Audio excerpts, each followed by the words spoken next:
Hello friends, இன்றைக்கு மத்தியானம் கடகடன்னு சமைப்பமெண்டு வந்தாச்சு. சுற்றி முற்றி பார்த்தா என்ன தேடா சமைப்பமெண்டு மரக்கறியை தேடிக்கொண்டு இருந்தேன்னா இந்த கடலை பருப்பு வடை தான் கண்ணுக்கு பட்டுச்சு. கடகடன்னு எல்லாத்தையும் பிச்சு இந்த மாதிரி உதுத்தெடுத்தாச்சு.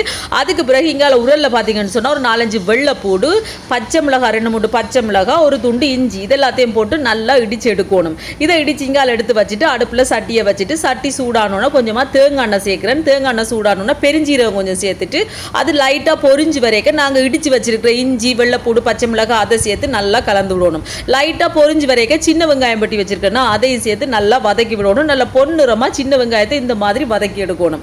இப்போ வெங்காயம் எல்லாம் வதங்கி வந்தோன்னா தக்காளி பழம் பட்டி வச்சிருக்கணும். 2 பெரிய தக்காளி பழம் அதையும் சேர்த்து நல்லா கலந்து விடணும். இந்த மாதிரி தக்காளி பழம் நல்லா வதங்கி வரணும். இப்போ வதங்கி வந்தோன்னா கொஞ்சமாக மஞ்சள் தூள், கொஞ்சமாக தனி மிளகாத்தூள், ஒரு கொஞ்சமாக பிரியாணி மசாலா, அதோட பார்த்தீங்கன்னு சொன்னால் சோபா சாஸ், கறி பவுடர், இது எல்லாத்தையும் சேர்த்து கலந்து விடுறேன்.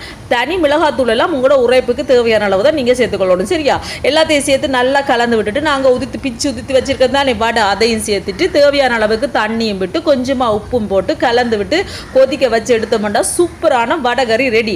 நான் கொஞ்சம் திக்காக தான் வைக்கிறேன். இந்த வடகறி திக்காக தான் வைக்க நல்ல டேஸ்ட்டாக இருக்கும். உங்களுக்கு இப்போ தண்ணி தன்மையாக வேணும்னா நீங்கள் கொஞ்சம் கூட தண்ணி விட்டீங்கன்னு சொன்னால் கொஞ்சம் தண்ணி தன்மையாக வரும். இப்போ பார்த்தீங்கன்னு சொன்னால் சுவையான வடகறி ரெடி. இது பார்த்தீங்கன்னா இட்லியோட வச்சு சாப்பிட்டீங்கன்னு சொன்னால் அப்படி செம்ம டேஸ்ட்டாக இருக்கும் தெரியுமா? ஒரு 2 இட்லி சாப்பிட்ற இடத்துல நீங்கள் ஒரு 6 இட்லி சாப்பிடுவீங்க. அப்படி ஒரு சுவையாக இருக்கும் இந்த வடகறி. நான் கடகடன்னு செஞ்சுட்டு 2 இட்லி இருந்துச்சா, டக்குன்னு எடுத்தாச்சு, பிளேட்டில் போட்டாச்சு, வடகறியை போட்டாச்சு, குழச்சி சாப்பிட்டா சும்மா அட்டி தூள் செம்ம டேஸ்ட்டாக தான் இருந்துச்சு. நண்பர்களே, கண்டிப்பாக இதே மாதிரி நீங்கள் வடகறி செஞ்சு பாருங்கள், செம்ம டேஸ்ட்டாக இருக்கும். உங்களோட வீட்டு பிள்ளைகளுக்கெல்லாம் செஞ்சு கொடுங்க, விரும்பி சாப்பிடுவாங்க. ஆகோ ஓஹோ அப்படி இருக்குன்னு தெரியுமா? கண்டிப்பாக ட்ரை பண்ணி பாருங்கள். வீடியோ பிடிச்சிருந்தா மறக்காம சேனலை சப்ஸ்கிரைப் பண்ணுங்கள்.